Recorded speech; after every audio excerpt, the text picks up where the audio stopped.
எங்கேயும் 3 பேர் போறீங்க, திரேன் வச்ச வண்டி, இவ்வளவு வண்டியை தூக்கிட்டு போற வண்டிகளே வந்து தார் ரோட்ல போகணும்னு நினைக்கிறீங்க. வண்டியில தூக்கிட்டு போற வண்டியே தார் ரோட்ல போகணும்னு நினைக்கிறாங்க. அப்ப சாதாரணமா போறவங்க எல்லாருமே தார் ரோட்ல தான் போகணும். அப்படித்தான் மனசுல இருக்குது. எங்க குழி இருக்குது, எங்க மேடு இருக்குன்னு தெரியாது, நம்ம எங்க விடுவோம்னு தெரியாது. அந்த எச்சரிக்கைக்காக வேண்டி எல்லாரும் என்ன செய்யறோம், தார் ரோட்ல போறோம். உங்களோட வாழ்த்துக்கலாம்.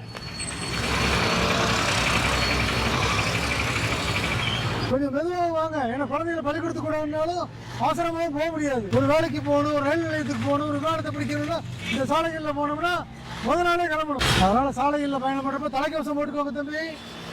நம்மளும் விழிப்புணர்வோட பயணம் பண்ணாதான் வீடு போய் சேர முடியும். தலைக்கவசம் தனியாக மாட்டுங்க, தலைக்கவசத்தை தலையில மாட்டுங்க.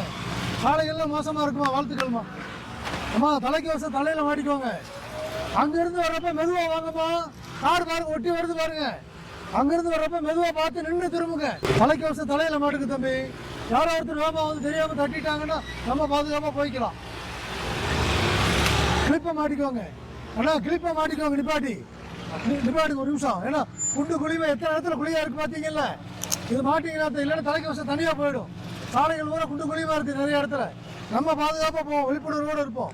பத்திரமா பயணம் பண்ணுங்க.